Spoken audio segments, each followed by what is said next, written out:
Hello everyone, and welcome to this meeting. I am Marie Ségur, Research Director at Futurib, and I'm organizing this session that belongs to Futurib Prospective Lab program. The Prospective Lab aim is to organize regular meetings with our members to share best practices and discuss on diverse methods, tools, and approaches to foresight. Today we have the pleasure to welcome Géraldine Vessing from Shell, Marianne Julien from Air Liquide Online, and in the room with me we have Olivier Desbiais from AXA and Michel Ratman from L'Oréal. So thank you for being here with us today. I will first give you the floor for a round of questions I have for you, and after that we will have a moment of Q&A with our participants. So let's start. And what I would like you to do is first introduce yourself a bit more in depth than what I've done, and present your foresight activity within your company, with already a focus on how foresight has evolved throughout time in your company, in your organization, or has been adapted to the changing needs of your organization. And maybe I will ask first Marianne to begin, if you'd like. Yeah, I can start. Actually, foresight became an activity at Air Liquide in 2013 when we first actually joined Futurib.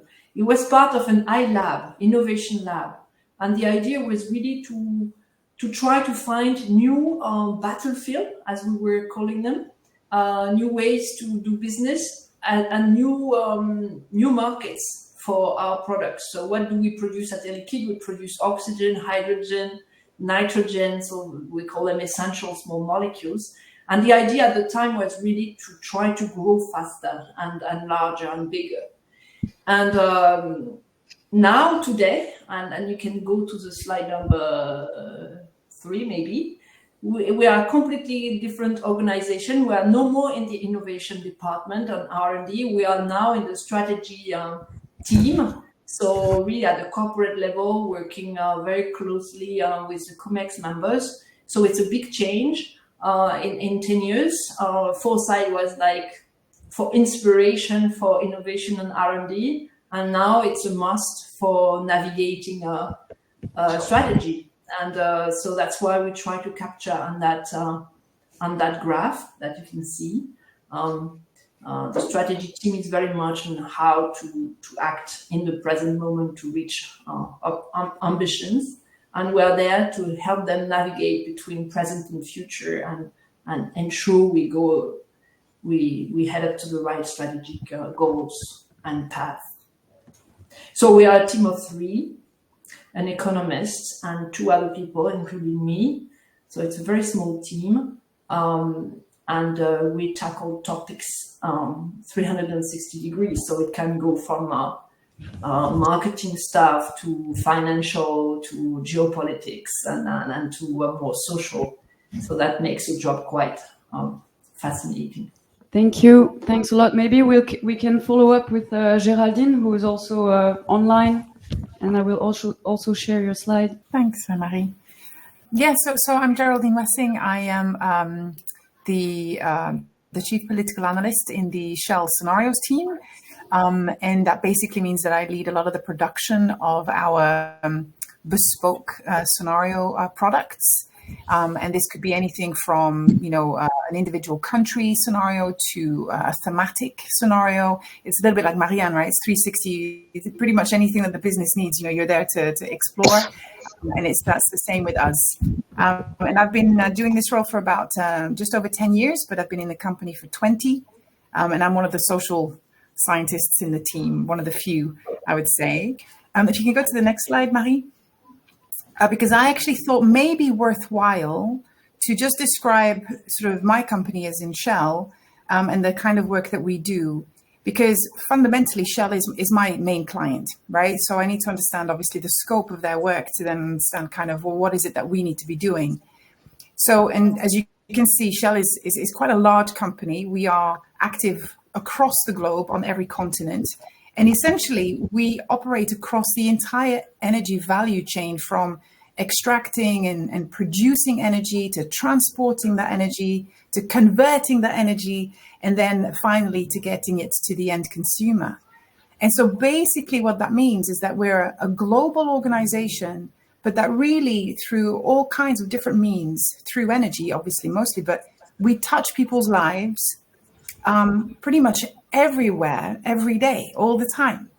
So it becomes really important, therefore, to think about not just the short to mid-term uncertainty that we can see maybe through political, sort of cycles or economic cycles, but also the longer term, sort of more deep-seated, broader, paradigmatic, let's say, changes and driving forces in play that then affect the longer term business in which Shell operates. And that's really great for us as scenarios practitioners, because it means that we basically, there isn't really a topic that you could throw at us in and we should say, well, that's not relevant to us, because if it's got any touch points to energy, we should be interested.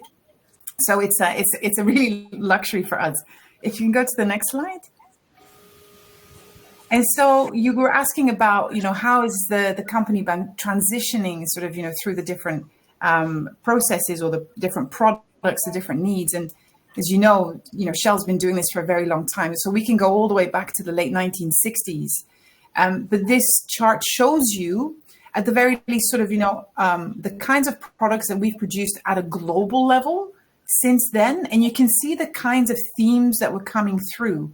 And so these were really sort of, products that were going up to the most senior levels of the company to try and understand sort of the broadest level of change that were happening in the world and what that would mean for the overall energy system. So really at the macro level. But actually, increasingly, we've also been producing more bespoke internal products that very much feed into decision-making internally. So these global scenarios we share, we publish, they're online, but the internal stuff really stays in-house and within the company. And here too, we've seen those big themes impacting what then happens at a local level, right? Everything kind of permeates down. So it is all connected. And the next slide, please. And so this is the team. It's a couple of years old, so there's a few new faces on here. But we've been shifting between reporting to the CEO or reporting to the CFO. We've now just been moved back to the CFO, who's Sinead Gorman. So she's our Chief Financial Officer. And that basically means that right now we're going through another moment where the emphasis is going to be on shorter economic cycles in part.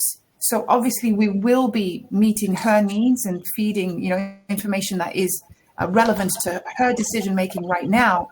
But arguably, Sinead Gorman is one of our clients, but we have multiple clients across the organization. So actually, we continue to do the work that we've always done, which is to really think about the longer term, or at least the medium to longer term implications of that external environment and how it affects, our businesses, our commercial opportunities, our strategic decision making. And the team is interdisciplinary. So we've got a whole bunch of, we've got geoscientists, we've got climate scientists, social scientists, mathematicians, economists. There's all sorts in this group. But I think one thing that has certainly been happening more and more over the last 15 years or so is the importance of the modeling capability. And so we now have the ability to actually quantify the impact of the qualitative scenarios that we produce on the energy system. And this is a modeling capability that looks at the energy system writ large. It's not Shell's business. It's looking at the actual system and how different scenarios play out differently and therefore have different results on whether it's mobility or even coal, right? We look at nuclear, we look at the whole system. And that's something that's, I think, quite unique. And we've taken quite some time to build that capability. So basically, that's us. That's us in a nutshell. Matt did not give us much time, so I will stop here. There's one more slide because I just wanted to show you, though, that if you are interested in this kind of stuff, we have this website is full of all the archived stuff and all the scenarios. So by all means, go and plow through that. Back to you, Matt.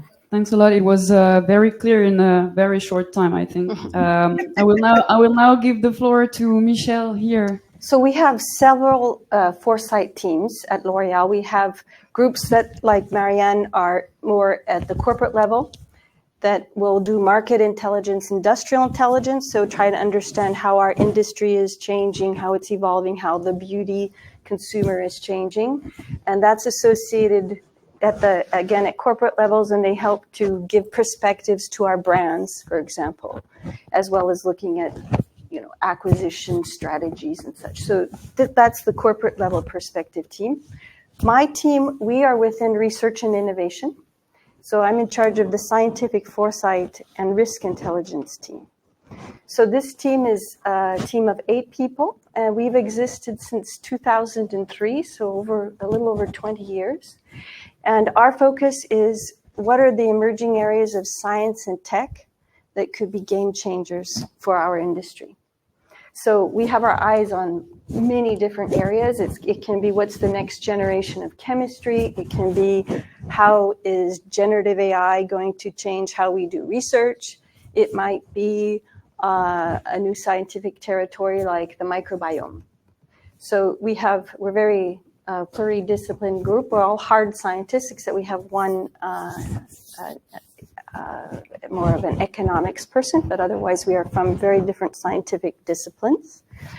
And we have really two main roles, which is, first of all, to identify these emerging areas that nobody's looking at yet, that we think could be game changers. And the other one is to continue kind of push the limits of territories where L'Oréal is already investing, but they're areas where we think there's huge potential. So let me give you one example. So 15 years ago, one of our topics that we championed was microbiome. At that time, people thought, microbes on your skin was something to get rid of, right? But since then, we've learned that they're incredibly important for our skin health. So that was a topic that nobody was thinking about at the time. All the research was going on in the gut, and the team was there saying, this is going to come to skin, we need to pay attention. And as you can well imagine, it's happened. We have like 50 people now working on it, but we continue to follow that topic, right? So, because there's so much potential to it. So our job is no longer to convince people it's interesting, but more to really keep people up to date. What is the state of the art? What do we know? What is the potential? Where can we go with this, but in 5 to 10 years? So from that point of view, we're really the most upstream entity, I would say, of all the groups within our team. So on this slide here, just to show how we're organized. So the team itself is today attached. We're in the open innovation department within R&I. That attachment has changed according to L'Oréal because we've been reorganized time and time again. And so who we are attached to has changed, but the job has always remained the same, right? The mission has remained the same. However, who is our major client? That has changed enormously over the years. How do we do the work and how do we communicate it? And maybe we'll talk about that, I think, probably further on. So we've seen huge, really, evolution in our job, even though the mission has steadfastly been the same since 2003. Olivier. Thank you, Michelle. Yeah. Olivier, you're the last, but not least. Please. Okay, I go. So thank you for the invitation. Hello, everyone, and I'm happy also to bring a bit of diversity to this very high-level female panel as well, but it is very nice to have that in that field. So I'm Olivier. I'm heading the Foresight team at AXA, so the insurance company. It is at the corporate level. So it is important to have in mind that we are a big, I would say, corporate organization, global organization, with activities in every region in the world. You have on the slide, I would say, the 3 pillars of our activity, knowing that we are defining Foresight as exploring possible future. So it is really with the roots of Futurib here. So I'm happy to say that here. And also, I would say the Foresight we are doing today, the way we are futuring today is also very close to what Cécile Wendling, which is she is also very close to Futurib, brings to AXA years ago. So first thing, in terms of localization of the team in the organization, we are part of the sustainability team today. So it gives a bit sort of the lens and also the flavor of our work. I used to say that we can define the same way sustainability and foresight, because when you are in a sustainability team, what you want to do is to make sure that what you can bring to the market as an insurance company is to help your client also to be sustainable. You also want to be, we also want to be a company that is going to be sustainable, and the first criteria for that is time. So I guess it is completely in line with our role to have this long-term lens and to be future-proof in a way. Then what we are doing more concretely, so we are also a small team, 3 people in the team. I would say that we are doing, just also to complement from what has been said, we have a very qualitative foresight, I would say, I mean, based on social science. Mostly I am an economist by learning. And so what we are doing, I would say the core of our activity, it is what is called knowledge on the graph. It means that we have a kind of a study program. So we are producing foresight note, foresight paper internally with the idea to land on recommendation or at least insight for AXA. When I say AXA, it is for AXA as an insurer. It is for AXA as a responsible company as well, one more time with this sustainability agenda. And it is also for AXA as an organization. I mean by that we work a lot with, for example, the human resources of AXA, because they are at the intersection of major transformation, be it in connection with the COVID or with technology. So really the core of our activity is that for me, is to have a study program, and we are tackling very various topics. To give you some example, we worked on in the past on cancel culture and its impact on organization. I like that topic because I think we are the only team at AXA that has worked on that.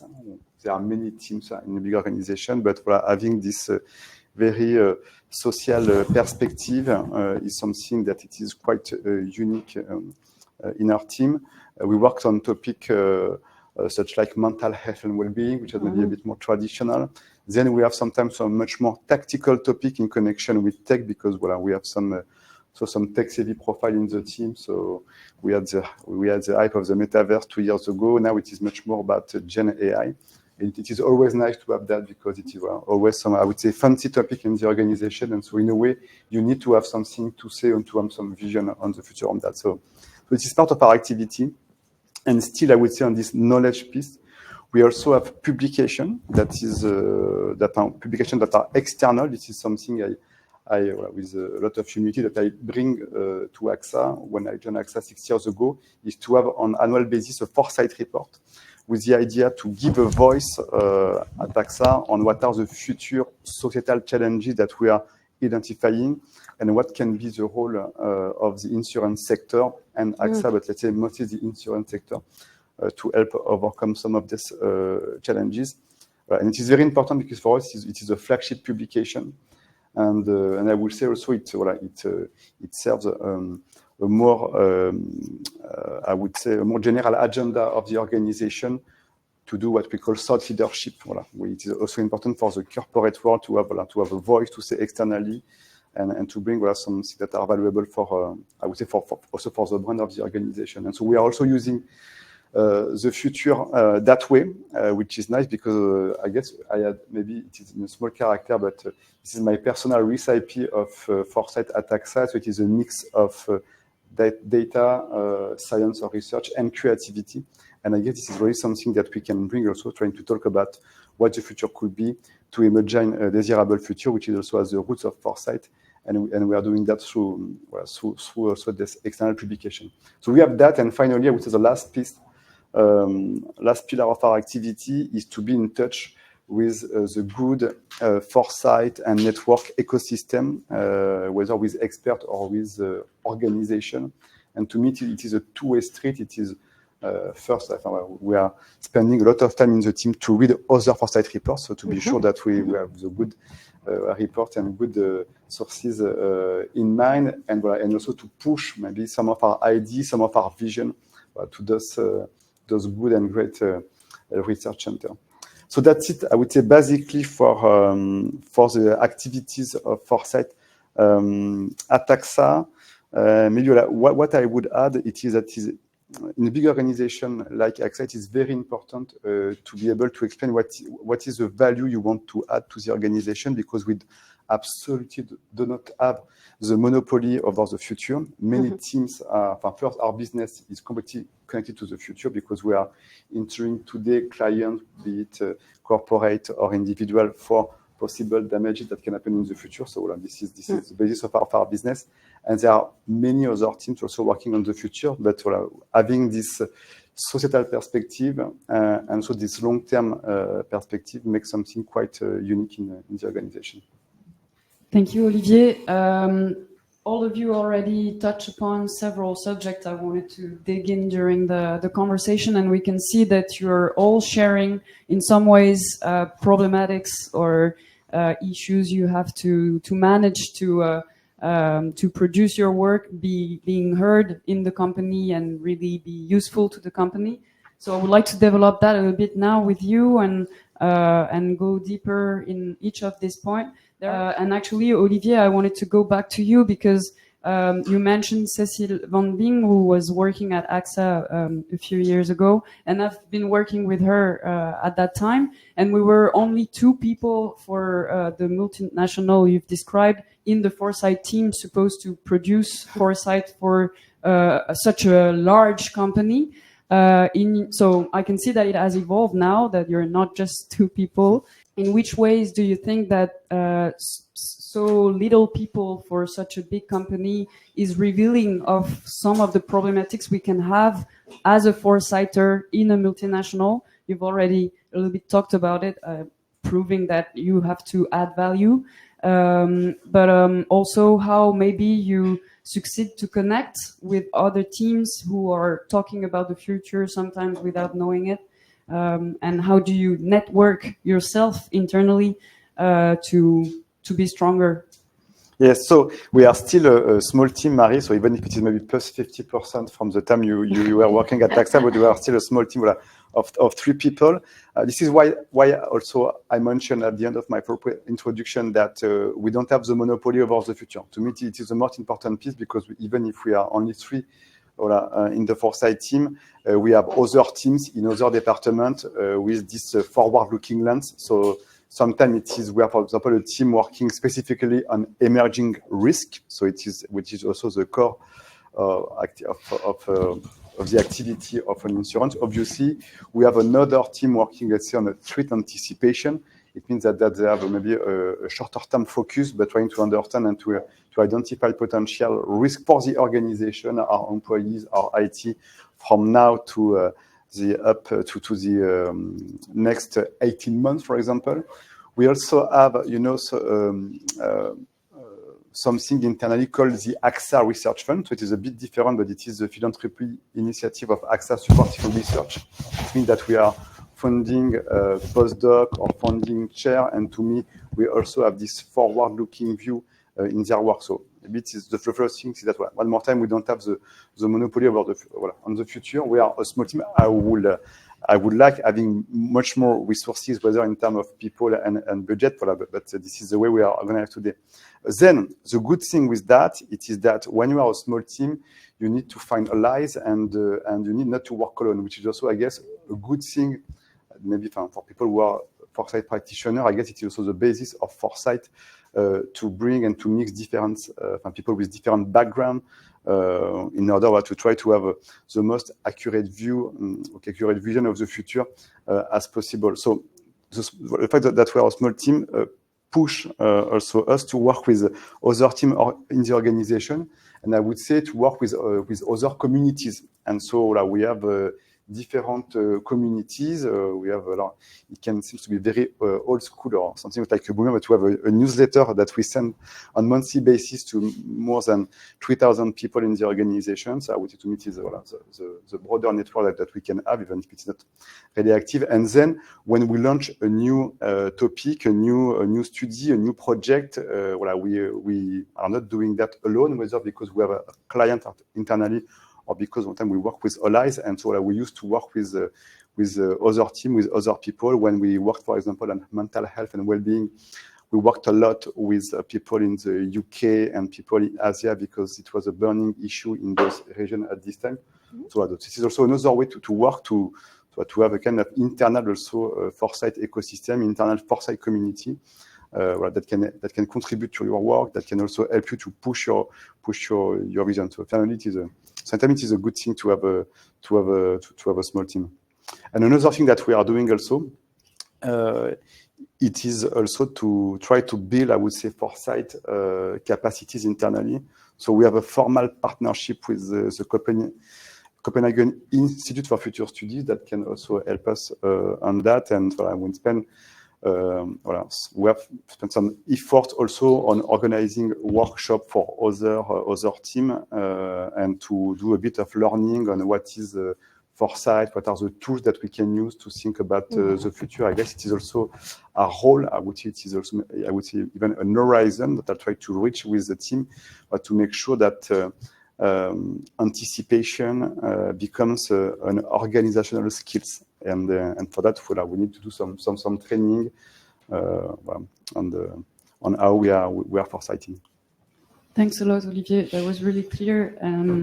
And I would like to ask Géraldine now to go deeper again in this question of how to make Foresight useful in a big company, how to sensibilize your colleagues, your teams, the other teams that what you are doing is necessary. I know that Shell has a success story with scenarios planning a few decades back, being able to anticipate variation of oil prices and then use the scenarios that have been built to feed in strategy. Could you tell us about that success story actually, and maybe explain how you apply today the lesson learned back in the past, but also how maybe you've evolved your own strategy to being heard in the company?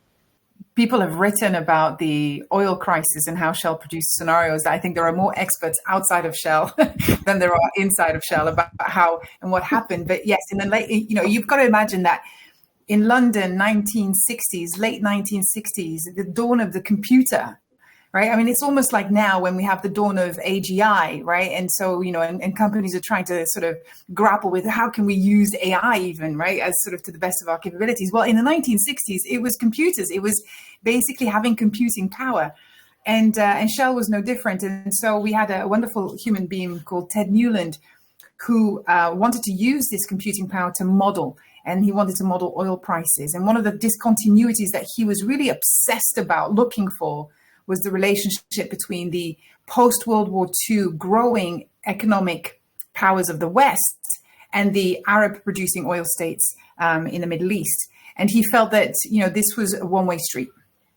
And at some point, that relationship might change. And if it did, how could we model out different price scenarios? So that's what he did. He modeled out different price scenarios. I think he had maybe 4 or 5.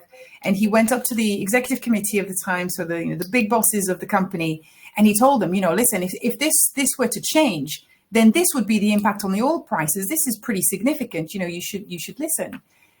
But the problem was that they didn't listen. They weren't that interested because they had lived in a period of 100 years of stable oil price, right? Nominally $2 per barrel for about 100 years. So by the 1960s, talking about an $11, per barrel oil price was insane. And so he basically ice bucketed the senior management, and they shut down and they said, yeah, well, that's all great and good, but we don't believe that's going to happen. And we don't believe that the Arabs will ever get together, and form any kind of, cartel. God, no. So that's really interesting, isn't it? So then Ted thought, well, okay, this isn't working out. I need to find a different tack to get my message across. And then he collaborated with Pierre Vac. This is when the famous Pierre Vac came to the Shell Scenarios team. And Pierre Vac was somebody who is very, very humanist. And he is very much looking at it from the client's perspective. So he flipped it around. And he knew exactly who he would be talking to and how he would have to bring about this message. And so his point is to spend 3 hours with the executive committee, those very same gentlemen in the 1960s, He talked to the very same people in early 1971, and he told them a story. He told them a story that was rooted in the reality of today and had plausible mechanisms of change that really took people on a journey.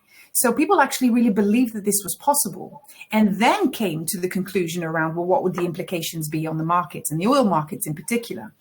And so this time they actually did listen. But the rumors are they didn't actually change the strategy. However, yes, they didn't have like a plan in place in case this were to happen, but they did listen. And what did happen is that when the oil crisis happened and when the Yom Kippur War kicked off, we actually had a senior management that were much more flexible and confident in their decision-making than perhaps otherwise would have been. So actually Shell made some really interesting and quick decisions relative to its competitors. And that is in essence really the power of the Pierre Vac art of reperception, is what he calls it, is that it's not so much about the product that comes out of it and what lies on the shelf, ready in case of a plan B. It's much more the capacity of your senior leaders to be able to be nimble and confident and flexible because they know how the movie is going to play out, right? They've seen the movie, they know it, so they know what to do and they're more confident in their actions. So today, those are definitely practices that we try and uphold. So for us, it's very much about, really listening to the senior leaders and trying to understand what are the assumptions that they are making about their business decisions and their business growth in the future. What is it about those assumptions that we then, as the Foresight team, need to be testing and challenging? And then how do we help them reperceive that future in a way that is not shocking and is not going to shut them down, but is actually going to make them think, okay, so in a scenario where it doesn't pan out just like I want it to, but we actually have different futures, I still have the ability to either mitigate, play into, or see an opportunity. And so it's really, again, for me, it's about flexibility, confidence building in your senior leaders. That's the real essence of the process for me at the highest level of decision making in the company. And Foresight, for me, does that. So it's much more of almost a psychological, sort of process where you really learn what makes your clients tick. And then how do you bring all of that richness that you're learning about the external environment in a way that is actually really going to be absorbed most optimally. And we do it differently with every set of stakeholders, by and large, I would say. Great, thank you. So we've quickly touched upon how to network inside a company, how to expand the strength of your team by linking yourself with other teams or even other actors outside. We've also talked with Geraldine on how to manipulate leaders to make them act and be more resilient.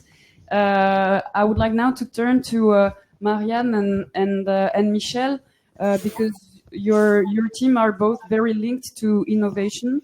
And I'm also actually gonna include in my question one of the questions that has been asked in the chat, because what I wanted to ask you to both of you was how do you share your results and make sure they're useful, but also do you manage to perceive the value of what you bring since you're so much linked to innovation? So maybe new products or new partnerships that are being developed. Maybe if you wanna start, Marianne, I give you the floor on that question. Yep. So how do we share results? We try to enter into dialogue. So very much because of what Olivier and Geraldine just said, it's very difficult to have a paper and make sure it will be read. So we try to create space for leaders to listen to us and to enter into the dialogue. And usually we start by questioning them. And I like the fact that you said it's psychology. I sometimes think it's therapy, It's a lot of listening. And once we have understood in which representation this leader is working, then we can build up on the knowledge we have about the potential futures. And so we spend a lot of time listening. That's our way to, of course, also use social media inside the company, and we post a number of events that happen in the world and try to link them to potential futures. So stories like this that start from a real fact, and we try to elaborate on it. What if this would develop further? So that's our way to share results. What I can say is that we are facing leaders and including in innovation who have very limited time to read or even to watch a presentation. So we have to make them active and participants. So we do a lot of workshops, and that's probably our best, interviews and workshops. That's our way to actually share and build results at the same time. And regarding innovation, as I said before, we are less and less supporting the innovation part of the business, but we are still active there. We have a R&D team, which is very much looking into the potential of the new technology. So they are very, very aware about what new technologies or new science could bring to our business. So that's their share, and we try to bring the complementary to that. So usage, way of behaving, all the more social parts that could help a technical innovation find its way through. We try to be working hand in hand with R&D on specific topics when we have opportunities like this. We did it for generative AI, but we did not work on the technologies and all its potential. We try to show which use cases and especially how knowledge management and knowledge sharing would be impacted by Gen AI. So we took it from the behavior side and not from the technology side. So that's how we align with R&D today on those kind of topics. There's a lot of innovation that's also not technical, that is very much into the way we operate every day, the way processes are designed. And what I notice is when people are engaging into transformation projects, because they have the intuition or they have data that shows that, for example, a certain process needs to be updated because of the context or whatever, they tend to come to us to check and to expose their projects. That happened to me this morning. So somebody coming with sharing the project, and then we can bring, because we have a view of the meta trends, we can give this person feedback on the context, on arguments that makes it even more important to enter into this change of process, change of policies in HR or this kind of thing. So that's what we do for innovation and transformation. Michelle, would you like to develop as well on? Yeah, sure. So how do we do it? How do you communicate? So we have different targets. So our R&I organization, we have an information sharing where it's not really, it is totally curated because we're selecting and choosing, but we put together what we find are most important advances or really cool science, and that's open to our researchers, and they can comment it on such. That's the kind of the basic level. But then we'll do some studies where we'll do it'll maybe be in a brochure format or a workshop, as Marianne said, for operational teams, where we really will go into a deep dive into a topic. So L'Oréal, we're trying to move away from petroleum-based chemistry and towards a bio-based raw materials approach. So our job was to really map it out. Where are we with biotech today? What's the state of the art? What are the challenges? What's the ecosystem? What are our competitors doing? What's the food industry doing, right? Because we don't want to reinvent the wheel, and the food industry is way ahead of us on this. So we can dig into all that and give people context so that then they can make informed decisions of where maybe we should go.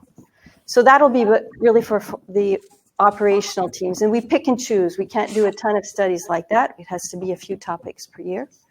But then our major client, where we spend most of our time, is our upper management for R&I. And so there we're trying to, shake them up, either give them a vision of areas they haven't thought of, right? Or maybe a vision of a territory that we're starting to explore, but we see, different types of potential. These people have very little time and very little attention span. So we've given up on sending them PowerPoints. We've given up on sending them brochures. They won't read it.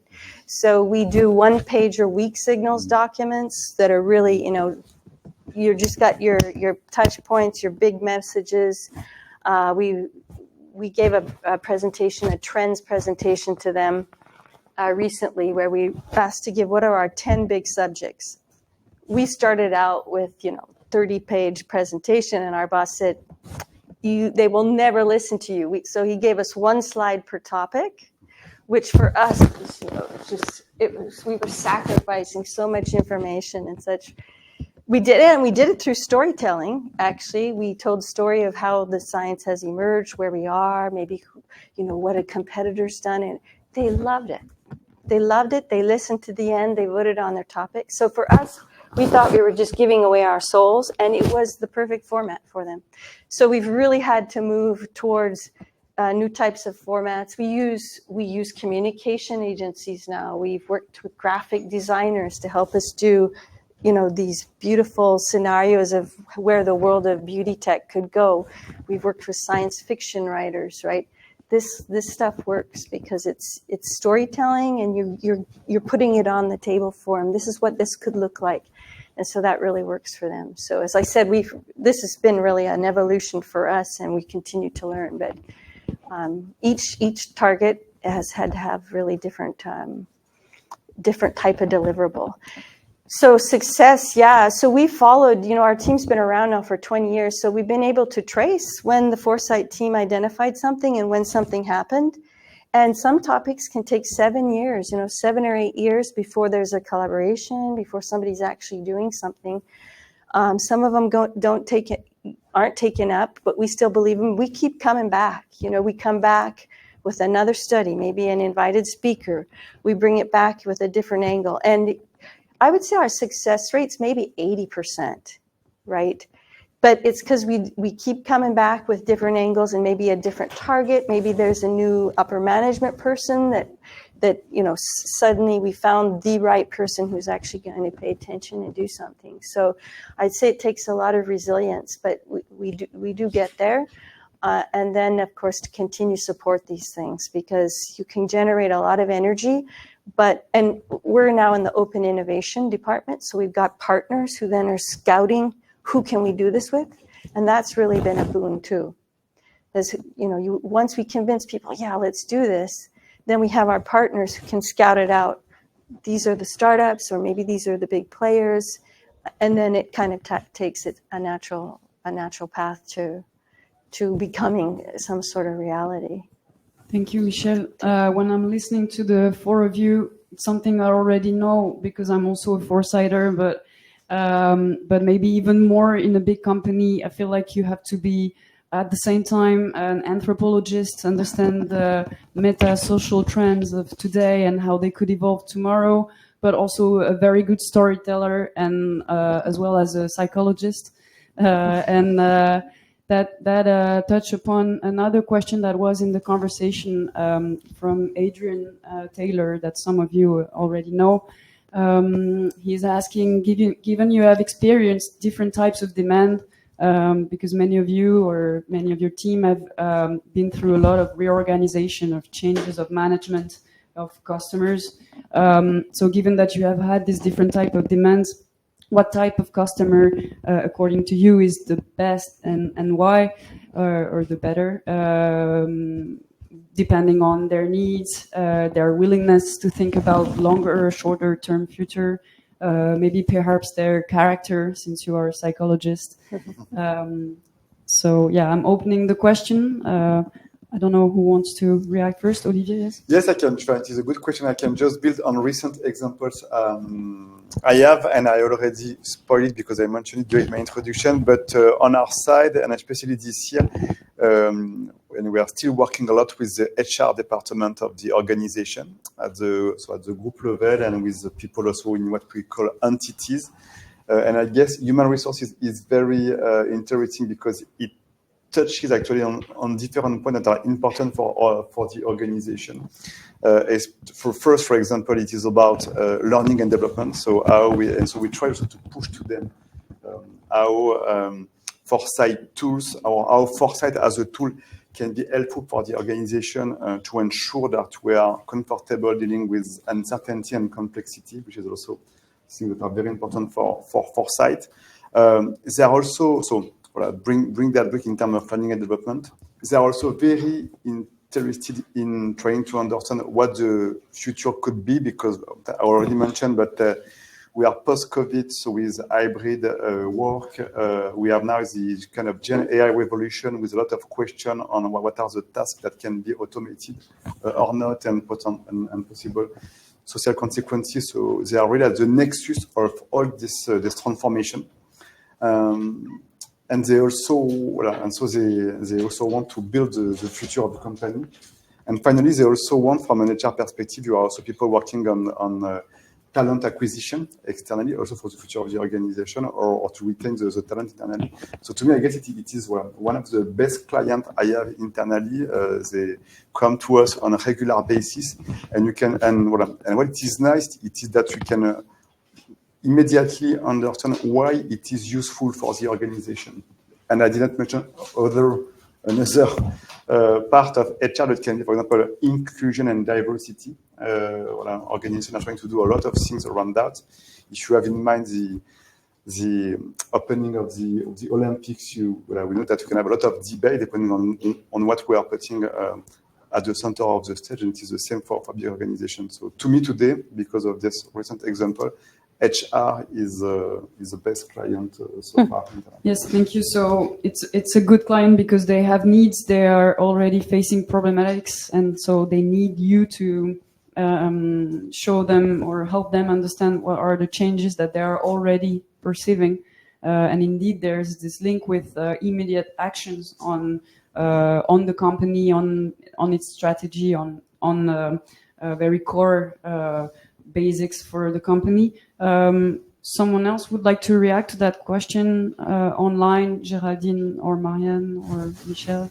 So I'll tell you who my absolute favorite clients are the ones who, first of all, are super humble and want to learn and really want to explore, really trust you to lead the process. I love those clients.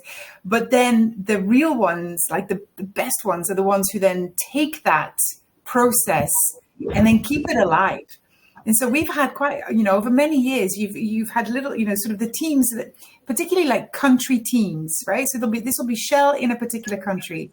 And we've done a piece of work with them. So we tend to do work with the client. And what they've then done is they've kept it alive. And so they've kept signals and signposts, to make sure that they know where they are in terms of the range of the scenarios. And so they're innovating on the back of what we've done with them. And then they come back to us a year later and go, look what we've been doing.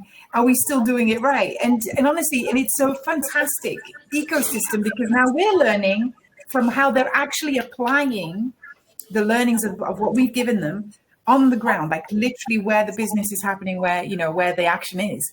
And to me, I mean, every time that happens, my heart just goes woof, like, because I get so much back in terms of how they're using it and how they keep improving on the process and making it more tangible, more impactful, more relatable. Also, can you measure, right, that success and just keep going with it? So for me, those are my favorite types of client. But Adrian, I don't know what type of psychological character that is. I would have to sort of lean back to you to ask you, what is that in the Myers-Briggs set? I was actually about to say that I have now to add another characteristic to the Foresighter profile, which is teacher or parent. I don't know, maybe both. Thank you, Geraldine. Michelle or Marianne, would you like to react as well? Yeah, actually, I'm like Geraldine. I love working with country business leaders. And because they have the 2 feet on the ground, and so they perceive a lot of weak signals in their environment, and they have this 360-degree view because they cover, marketing, operations, public policies, and they have a wide network in their country. And so I love working with them. It's not always easy because they are very short-term oriented, but when it happens what Geraldine describes, it's great. So that's also my favorite partner. Thank you. Michelle, a word? Again, we have our favorite clients, I think I'm just repeating, are those who actually take it. So many people just wish to be inspired, and yes, we can do that, but if you have someone who takes it someplace that step further and we accompany them, then that is indeed your best client. But to find that client, sometimes it's actually deciding the subject from the very beginning with them. Right, so we choose half our topics, I would say, ourselves, because that's our job to surprise people. But I would say we also choose the other half because we know there's somebody out there that is interested, that needs it, and that can do something with it. So we try to keep that balance, right, so that that at least half of what you're doing, you have a client that can take it, that's interested, and will, try to use it. Do you see a change in the urgency of your internal clients' requests and commitment into your Foresight work after COVID and after current geopolitical developments? So, do you feel like the behavior of your clients has evolved since these shocks have happened? And do you believe so? Now we're entering the foresight of foresight. Do you believe that strategic foresight in the future could become more mainstream in big organizations? And if yes, how could it look like? Well, I can briefly start. What I've noticed over the past 3-4 years is that people are aware that they have blind spots. And they say it. Before they were not saying it. So now they say, after a workshop, they say, I was afraid I would discover a blind spot. We haven't discovered a blind spot today. And I'm not so happy because I think it would be nice if we could discover a blind spot with them. But they are aware that they don't know that they know they don't know. And so it's a first step. And the other change I see is that, Foresight is my main activity. It's 100% of my time. But there are more and more people who get trained on Foresight techniques in their schools, but also in adult training. So I have a number of leaders within Air Liquide who spend a few hours learning about Foresight, getting trained on Foresight. And so I see it as a competency. Thank you. Geraldine, you've raised your hand. Yeah, because I've been thinking about this a lot, and it's a great question. And my thinking is that actually at the moment AI is something of a bit of a I don't know, it's a double-edged sword, because I think people are very much aware of the need to do like horizon scanning, to be aware of your environment so that you don't, exactly like Marianne says, you don't get the black swan events, hitting you. And the belief that AI can do that for you. And the thing is that I think AI can do a lot for you, but intrinsically that human component in Foresight is very much about listening. It's very much about listening, and it's very much about the psychology and the interhuman behavior, being able to adapt your messaging and your insights to have impact. And AI cannot do that. And so I think that there's going to probably be a great deal of foresight being done and carried out by AI-enabled, let's say, techniques and products that may help in the horizon scanning part of the process, but may fall very short in actually having the intended impact on organizations. So there may be a bit of a learning curve that's going to happen where, we're going to be experimenting a lot with these technologies to see how they sit and how they actually complement rather than take away. Thank you, Geraldine. Well, so for us, I was going to say the same thing as Marianne is I think our group, with this big group, L'Oreal, is like a boat that just moves along, but they've come to the realization that we can be disrupted by very unexpected sectors and such. So there's this recognition of blind spots. Maybe the company is feels a little bit less sure of itself, maybe a little more vulnerable because of just the world change around us. And I would say COVID isn't so much the changer for us as was this digital transformation that's happening around us. That yes, it's AI, but it's biosensors, it's digital apps, it's devices and such, and also the climate crisis, which is obviously having a huge impact on our industry. So we are out of our comfort zone, right? We've existed for well over 100 years, but it's in the past 5 years where we need to evolve and fast, completely away from what we've known for 100 years. And so I'd say that's where also there's been this recognition of where we really need foresighters, to try to give this perspective, the context, to try to imagine these scenarios, where could we be going and such. So I would say those two things were maybe more impactful even than what we lived with COVID.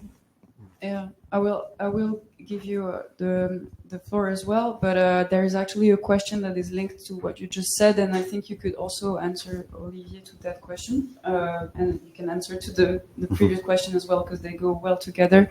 The question is, would you say that Foresight helped or could help top leaders in your company to find a better balance between sustained growth and financial performance? And I think what you just said is very much linked to that. And maybe Olivier, you can. Yes, it was one of my points. I wanted to come back on the psychology side of our work, but I will come back, especially on that with the leader. So I think because if you have asked me the same question 2 or 3 years ago, I would have responded to you that yes, the COVID, let's say it was, because to me COVID was the fact that Black Swan really exists. It is not only in Foresight manual, it can happen in real life. So in a way, it has helped to also explain what it is doing Foresight, because when we were in 2020, we were all about thinking about what the world after could look like. So it was very helpful, I guess, for Foresight people to explain what is your job. It is exactly that, trying to figure out what the world after could be. But today, I'm not sure that it has really changed a lot in the organization. Maybe it has helped on one thing. It is still to explain that the role of Foresight is not to predict or to forecast. We are always fighting with that, because people think that you can, or are always asking for something like this we can predict, and we explain no, we cannot. We'll try to explore the future. So maybe it has helped because there was COVID, then geopolitical instability, inflation. Supply chain tension, etc. So it shows that the future is probably more and more unpredictable than it was before. But I don't know if it is a good or a bad signal for our job. And this is where the psychological part comes back again, because if you put your shoes in the one of the leader, senior leader of the organization, I think most of them think that they are well equipped to think about the future or to understand the future of their business. And it is probably true, I don't know, but I'm sure that they feel that they have a lot of sources, they already receive a lot of information, etc. So I think that they feel that they are very well equipped. Then the second question is, and to me it is a $1 million question for Foresight, maybe not the Foresight you are doing, Michel, because it is much more connected to science and maybe to some of patent, and maybe the return on investment is easier to show, but to me it is the ROE of Foresight. So how we can measure that in terms of business, and I think it is extremely difficult to demonstrate, even if I am sure that we are bringing value, but it is extremely complicated to assess what it is really bringing to the organization. So this is why I try to find some things. To me, it's all about giving the organization with a specific skill to be good at anticipate, to be good at being able to adapt in a world of uncertainty. Geraldine, maybe you would like to react, or Marianne, raise your hand. We decided to use a net promoter score to measure the impact. So as if we were trying to satisfy our internal customers. And we asked them the question, okay, would you recommend the team to your colleagues? So really the net promoter score. And we use also another indicator, which is you have spent some time with us. Was it worth the benefits? So it's purely a perception study that we do. And that's how we measure our impact. We have something. So in Shell, we have these mechanisms to, I suppose all organizations do this, to sort of explore how successful business decisions were, right? So which process was followed? Was everything followed to the T? Which decision was taken? And what did it lead to in the end, right? So did it actually lead to success or not in terms of the KPIs?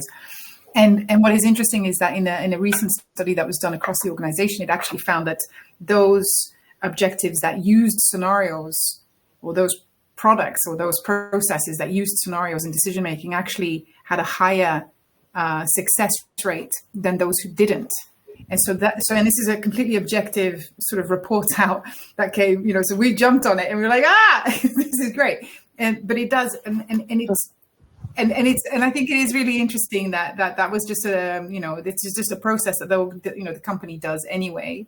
But for the first time, we've actually seen the scenarios component be raised as therefore we suggest that the scenarios component needs to be incorporated more uniformly across some of these investment decisions or opportunities or strategies, etc. So that's now what we are doing. So it was almost outside of our. It's not even us. It was done outside of our remit. Nice. Yeah. Okay. Could you send the reference? The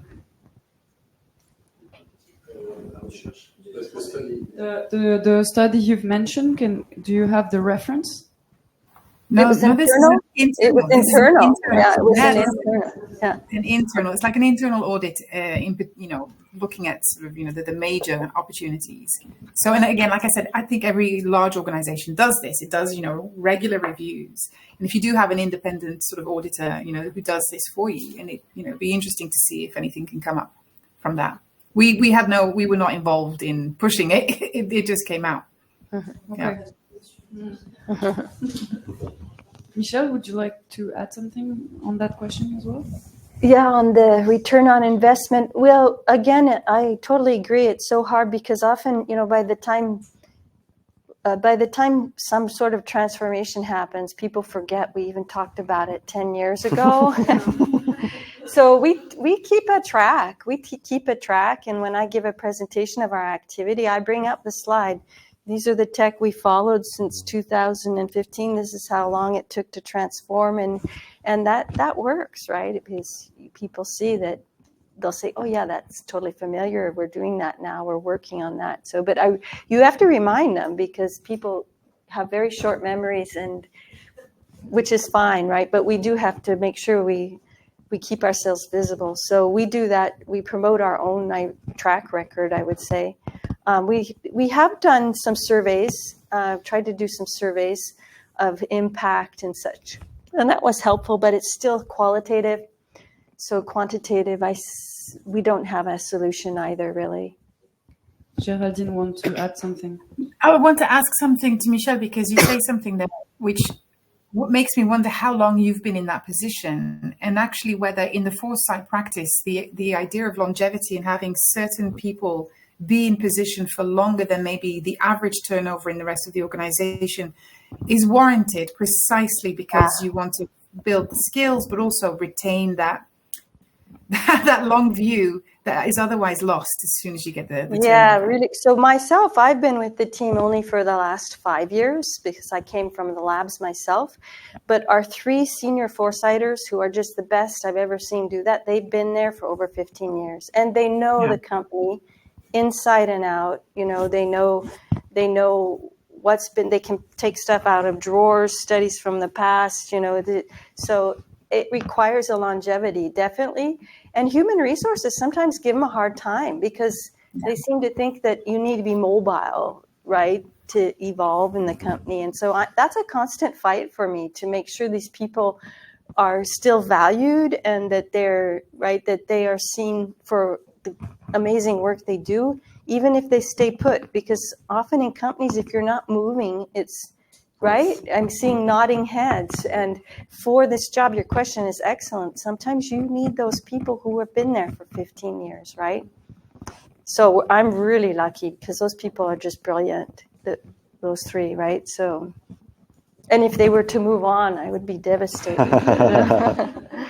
Thank you. I see that our time is coming to an end. I would like to thank you all for your participation, and also thank you especially to our guests. I think that was a very interesting and dynamic conversation throughout which we've learned that to be a good foresighter in a big organization, you have to be a social weaver, maybe a social worker. You have to be an historian and anthropologist. You have to be a psychologist and a storyteller to ultimately become a guardian of foresight. So I think the ambitions are very high, but we have the pleasure to receive a guardian of foresight today. Thank you for coming, and thank you to everyone who joined. Thank you. Have a good evening. Thank you. Thank you. Thank you, Marie. Thank you, everyone.